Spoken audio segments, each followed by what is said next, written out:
오늘 예비비가 이렇게 많이 거론되는 이유가 뭔지 아세요? 예비비의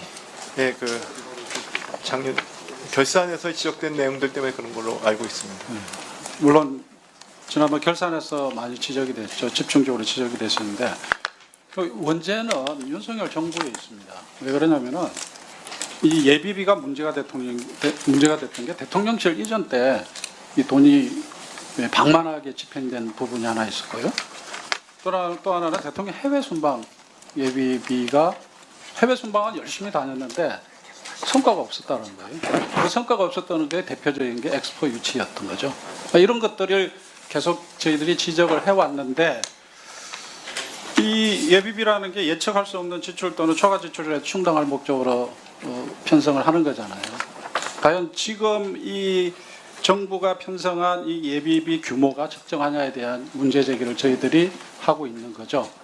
그게 이유가 앞서 말씀드렸던 그러한 경험, 그러한 정부의 예비비 지출에 문제점들이 있었기 때문에 저희들이 지적하는 거거든요.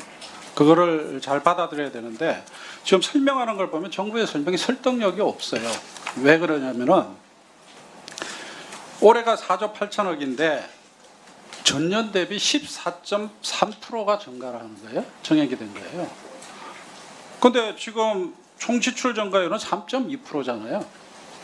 어떻게 보면은 긴축 재정을 편성한 건데 유독 예비비만 14.3% 늘었단 말이에요. 두 번째예요.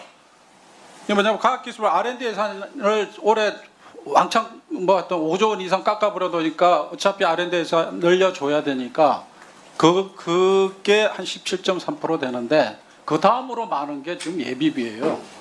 그러니까 무슨 급한 일이 있어가지고 예비비를 이렇게 정부 3.2%의 총지출 증가율보다 훨씬 5배나 많은 예비비 증가율을 그렇게 할 이유가 있냐라는 문제 제기를 하는 거고요. 그러니까 어떤 의심을 가지냐면은 야 이거 대통령 예비비 아니야? 이런 의심을 가질 수밖에 없는 거예요. 대통령실에서 뭔 일이 벌어질 줄 모르니까 또 이거 미리 아예 기재부에서 편성해 두는 거 아니냐 이런 의심을 가지는 거예요.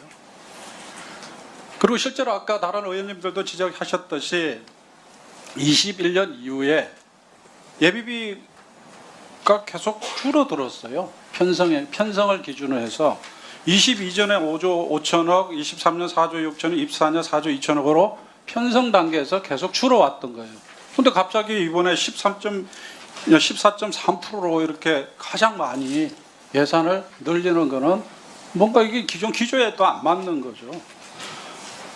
부총리께서 설명하는 부분도 설득력이 저는 부족하다고 봐요. 왜냐하면 재난재해 대비 감염병 얘기를 하잖아요.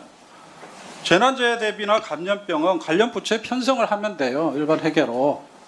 그런데 재난재해를 대비하는 것 관련해서 행안부나 농림부나 해수부나 환경부 예산을 다 깎아버렸어요. 전년 대비 약 4,030억 원을 줄였어요. 감액 편성을 했어요. 그러니까 다른 일반 부처에 있는 재난대책은 예산을 줄이면서 예비비 예산을 늘렸다는 게 어떻게 설득력이 있겠어요. 감염병도 마찬가지예요. 복지부 감염병 예산이 있거든요.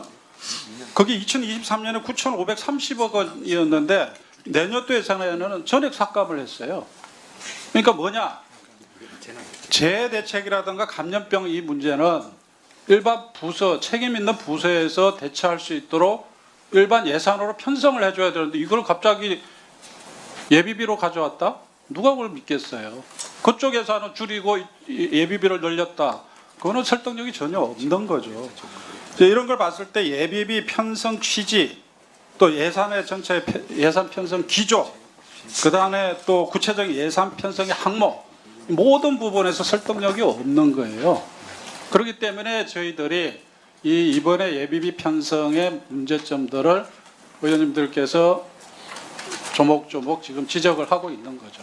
그래서 그 부분을 잘 좀 받아들여서 제 생각에는 적정수적으로 삭감해서 조정할 필요가 있다라는 의견을 드립니다. 이게 비슷한 게요. 뭐가 또 있냐면은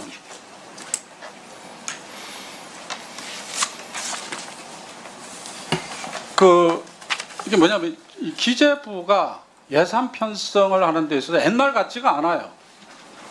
그러니까 우리 저희들 의원들끼리 얘기하면 기재부가 옛날 같은 기재부가 아니에요.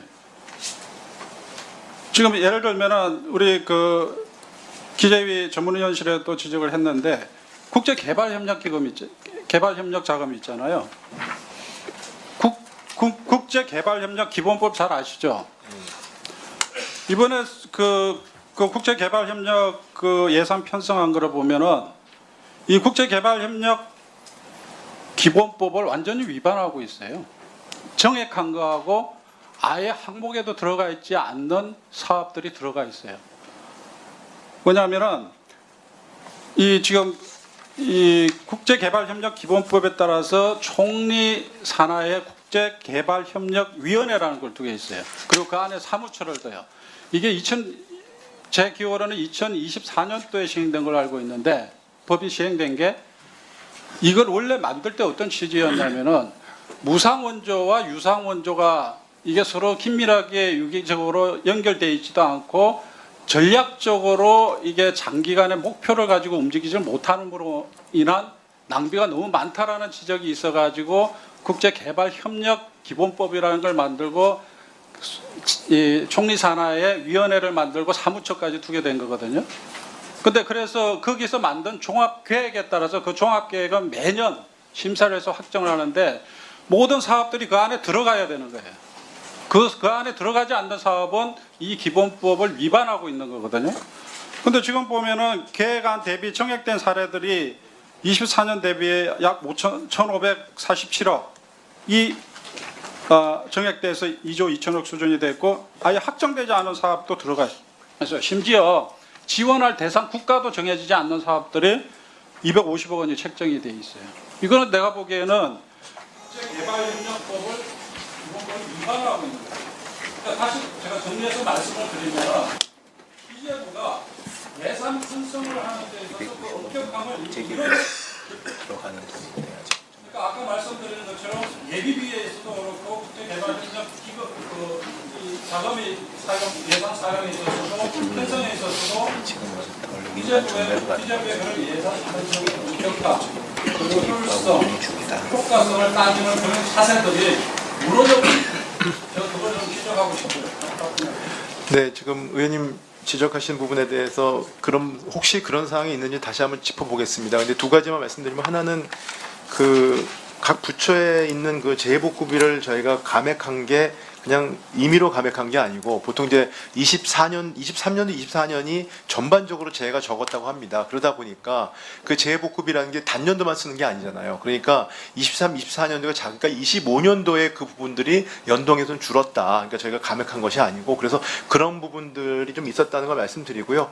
말씀하신 그 ODA 관련된 부분은 최근에 ODA 방식이 바뀌어가지고 국제기구에 저희가 이제 좀 주는 부분도 있어서 그런 부분들은 좀 그런 사항도 있었습니다. 근데 하여튼 좀 혹시라도 말씀하신 그렇게 저희가 좀 그렇게 잘못 편성하는 것들이 있으면 제가 적극적으로 챙겨보겠습니다. 네.